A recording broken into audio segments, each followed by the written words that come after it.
Jesus, já faz um mês que eu estou procurando uma casa. E não aparece essa bendita casa.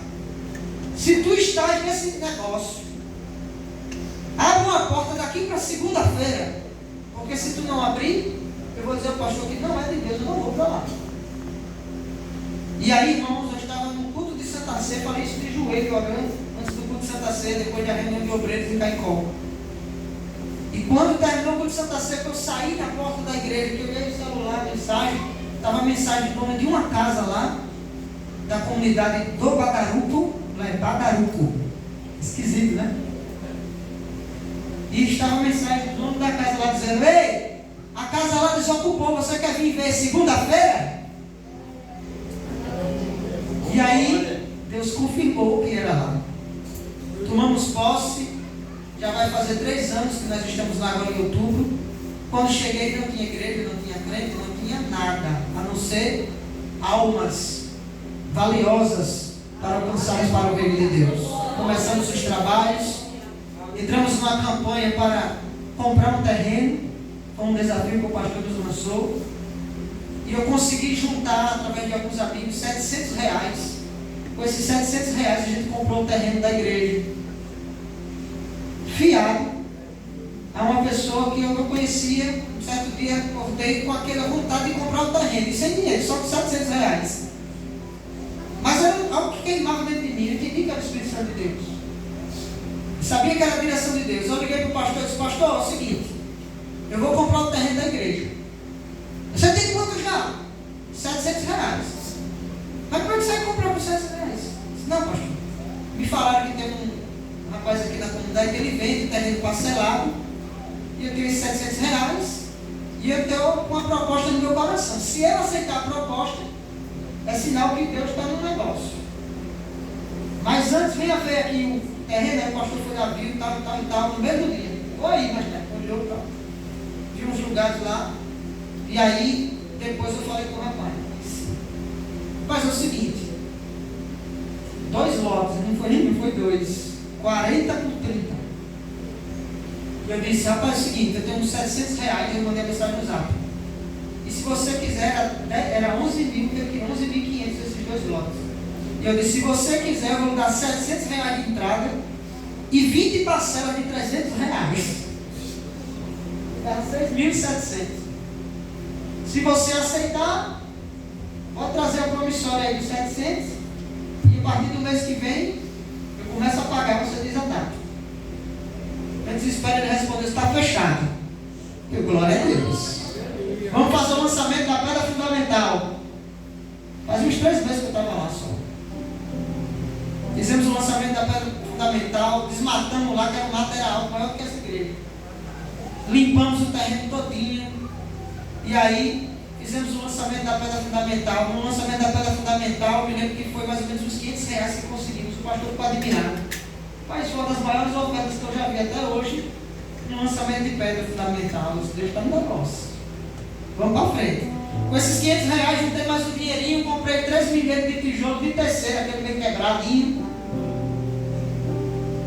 Me prometeram um saco de cimento, e aí a gente começou a cavar o baldrame. E hoje, para resumir, que é muita história, nós estamos com a base missionária prestes a inaugurar. Aleluia. Hoje nós temos, firme caminhando com Jesus, 9 crentes. E agora aceitou mais 4 crentes. Na verdade, voltaram para Jesus. 4 pessoas. Nós estamos orando para que eles se firmem lá. Não tinha nenhum crente. A primeira crente que a gente ganhou para Jesus, que estava afastada, na verdade, fui visitar na casa dela. Ela me recebeu muito bem. E ela disse: pastor, o dia que você quiser vir aqui fazer um culto aqui, eu estou em casa, eu vivo muito ocupada. Mas no dia que tiver uma brecha que o senhor quiser fazer, as portas estão abertas.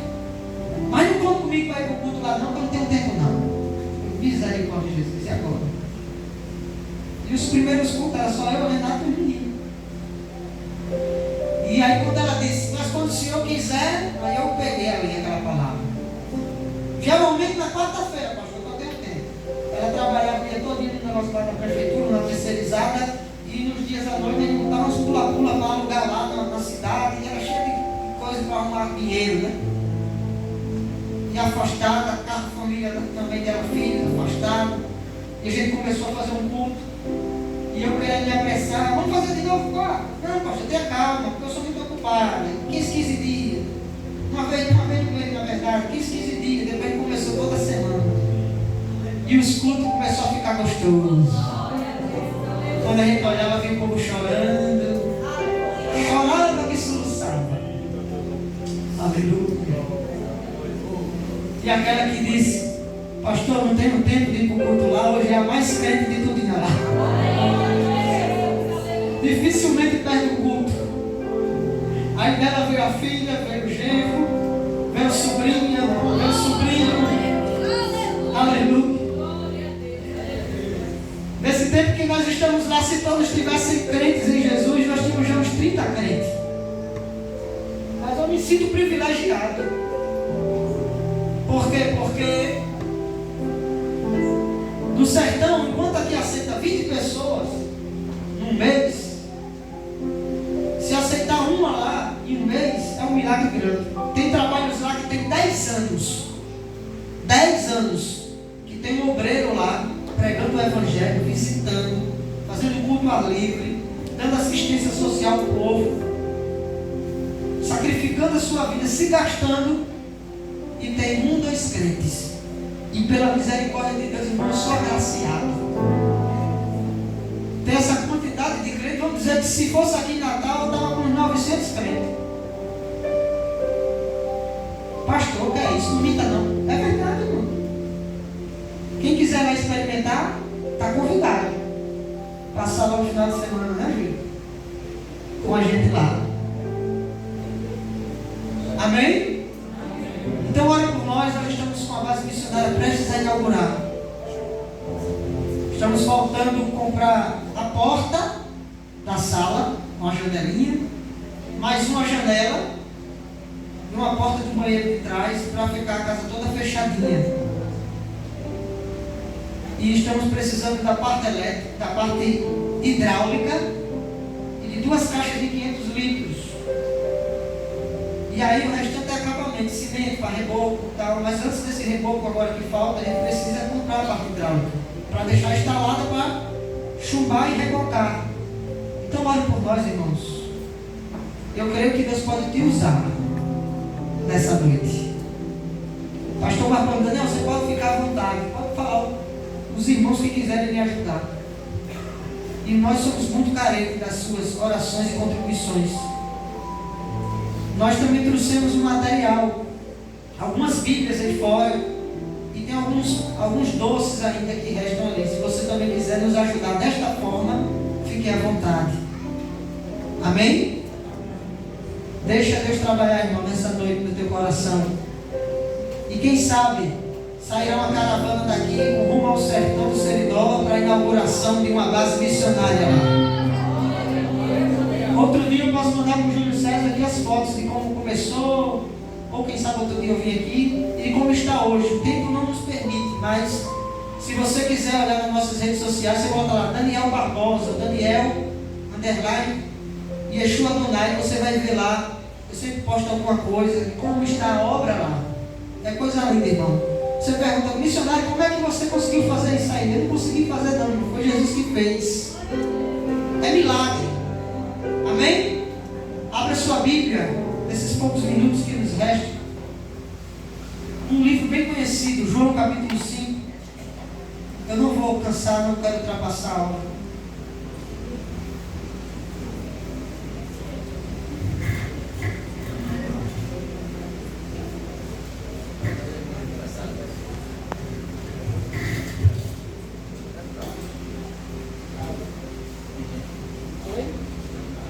Amém, vamos cantar. Vamos cantar no final, né, irmão? Fazer um coral. João capítulo 5. Eu queria ler só um versículo para gente, 2 versículos para a gente ganhar tempo. Versículos 6 e 15. Que diz assim: E Jesus, vendo este deitado, e sabendo que estava nesse estado havia muito tempo, disse-lhe: Queres ficar são? Versículo 15. E aquele homem foi anunciou aos judeus que Jesus era o que o curara. Meus queridos irmãos, o texto escolhido nessa noite, ele fala sobre a passagem do paralítico de Betesda. A Bíblia não menciona o nome deste homem, mas ele é conhecido pelo que lhe acometia. E o texto vai falar que este homem estava vivendo às margens desse tanque já havia 38 anos. Há 38 anos esse homem se achava enfermo, doente. Mas Jesus decide ir ao encontro dele. A Bíblia diz que havia uma festa entre os judeus. E Jesus, como um bom judeu que era, ele decide subir a Jerusalém. Agora imagine Jesus arrumado para ir a uma festa. E ele decidiu passar pelo lugar que provavelmente era um lugar onde não tinha um bom aroma, um lugar que não era muito higiênico. Mas Jesus decide passar por lá. E lá ele encontra um homem que há 38 anos estava enfermo. A Bíblia vai dizer que lá jazia uma grande multidão de pessoas enfermas, mancos, coxos, paralíticos, pessoas com diversas enfermidades, pessoas com diversos problemas. E acreditava-se que um anjo descia em certo tempo e agitava as águas daquele tanque. O tanque de Betesda, que em hebreu significa casa da misericórdia. Porquanto Jesus, ele sabendo que aquele homem estava ali há 38 anos, ele decide de encontro àquele homem. Sabia que ele vivia deitado ali. Sabia que, com certeza, que todas as vezes que a água era agitada, ele não podia ir. Ele sabia. Até porque Jesus era 100% Deus e 100% homem aqui. Ele sabia o estado daquele homem, assim também como ele sabe o estado em que nós nos encontramos hoje. E vamos imaginar que hoje aqui é um tanque de Betesda. E que Jesus decidiu passar por aqui hoje. E até mesmo a nossa Bíblia nos garante que onde estiver 2 ou 3, Ele está no meio deles. O que me chama a atenção é que quando Jesus ele se dirige ao homem, sabendo que ele estava há muito tempo naquela situação, ele faz uma pergunta para ele e diz: queres ser curado?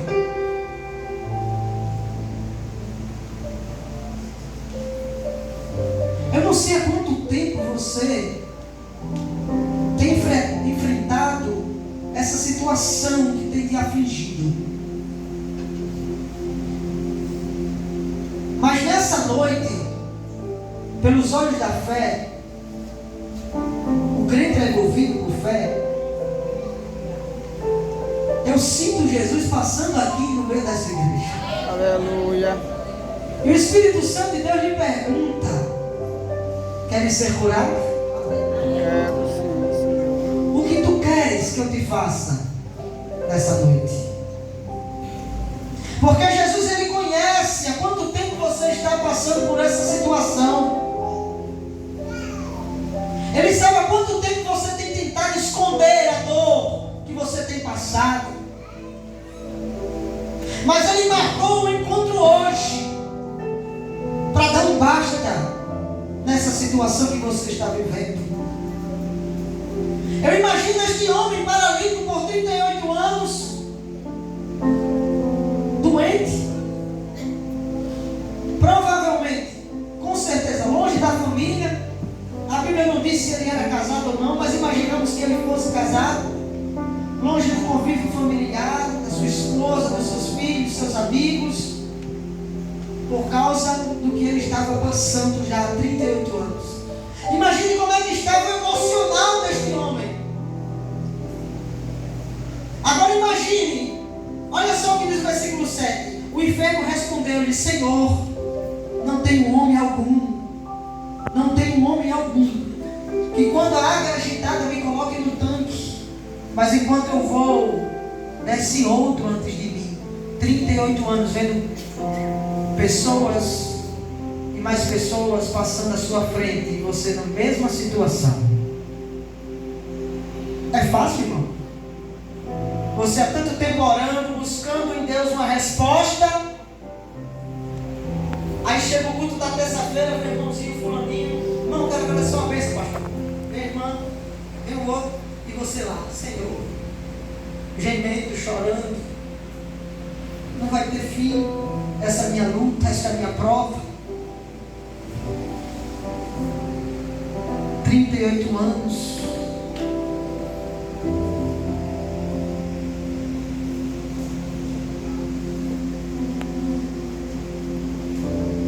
Aleluia.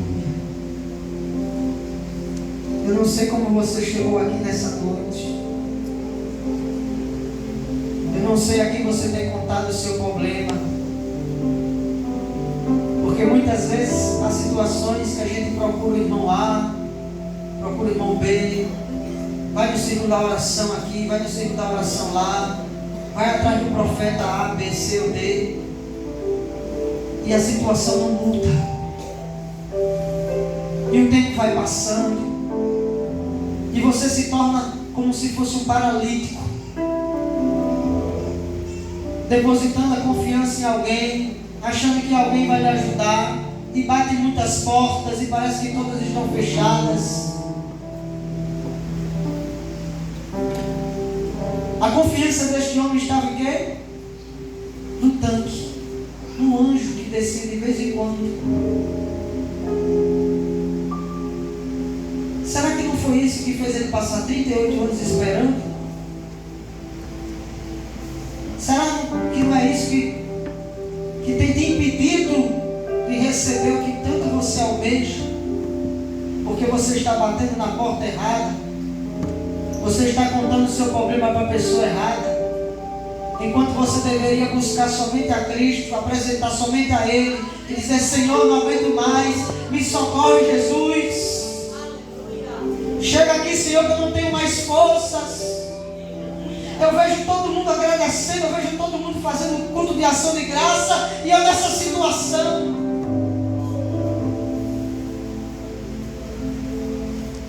Será que não é o orgulho que está te impedindo de alcançar aquilo que você tem pedido ao Senhor?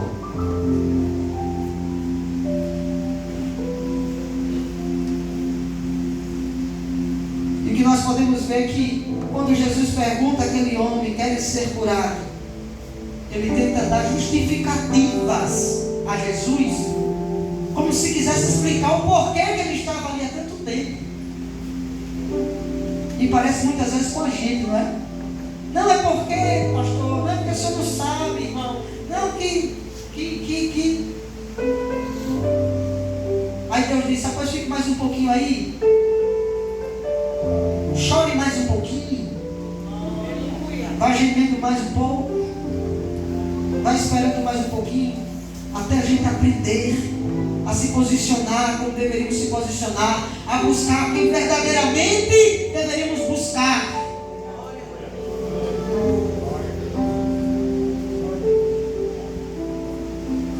Mas Jesus, eu imagino Jesus com aquele olhar de amor, olhando para aquele homem paralítico, conhecendo o seu estado há 38 anos, ele disse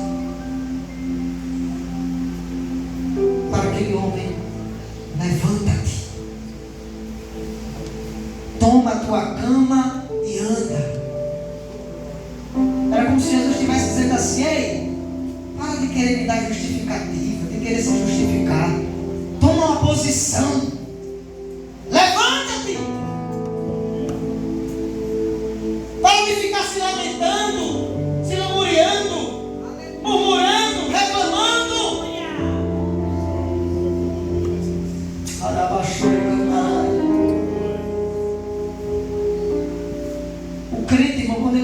Espírito Santo, ele pode passar a prova que for, mas ele olha as provas e enxerga dela a oportunidade. Aleluia. A oportunidade de quê? De dar o melhor, entregar a sua melhor adoração. A oportunidade de mostrar ao seu Deus o quanto o ama e que nem uma aflição desta vida pode separar do amor dele. Mas Jesus é tão bom, e eu acredito que Jesus olhou para ele com aquele olhar de misericórdia e disse: levanta-te, toma uma posição, levanta-te, toma a tua cama e anda. Jesus nessa noite, eu não sei se você está entendendo, mas Jesus quer que você se levante. Jesus quer que você tome uma posição. E Jesus quer que você se levante e tome a sua cama. Por que tomar a cama? Para que você não se esqueça de todos os benefícios que o Senhor já tem feito na tua vida. E Ele quer que você ande, porque Ele quer que você seja um instrumento nas mãos deles, para ir por este mundo falando o que Jesus fez na tua vida. Aleluia. A Bíblia diz que logo aquele homem, meus irmãos, ele ficou curado. Ele tomou a cama e a Bíblia diz que ele partiu dali. E a Bíblia diz que aquele dia era um sábado. Dentro da cultura judaica, ele não poderia carregar a cama no sábado. Aí no versículo 10, os judeus disseram àquele que tinha sido curado: é sábado, não te é lícito levar a cama. E o paralítico responde na altura do versículo 11: aquele que me curou, ele próprio disse: toma a tua cama e anda. Toma a tua cama e anda. Você está esperando o que para tomar a cama e andar? E marchar na terra e dizer que Jesus cura, que Jesus salva, que Jesus liberta, que Jesus transforma, que Jesus pega as coisas loucas desse mundo para confundir as que são. E interrogam o ex-paralítico e diz: quem é o homem que te disse toma a tua cama e anda? E o que fora curado não sabia quem era, porque Jesus se havia retirado em razão de naquele lugar havia grande multidão, porque procuravam matar Jesus. Depois Jesus encontrou no templo, versículo 14, e disse-lhe: eis que já estás curado. Mas olha só o alerta: não peques, para que não te suceda alguma coisa. E aí é uma revelação de Deus. Aquele homem estava há 38 anos enfermo. Por quê? Consequência do pecado. Aquele homem havia sido acometido daquela enfermidade. Por quê? Por causa do pecado. E Jesus, conhecendo o passado, o presente, e também conhece o futuro, ele disse: ei, tu estás curado, eu te levantei, eu entreguei na tua mão que tu me pediste, mas tenha cuidado, para não te suceder uma coisa ainda pior. Você está entendendo o que Jesus está dizendo para você? Aleluia. Tenha cuidado, vigia, fecha as brechas. Se você não quiser gemer e chorar, mais do que você gemeu e chorou no passado.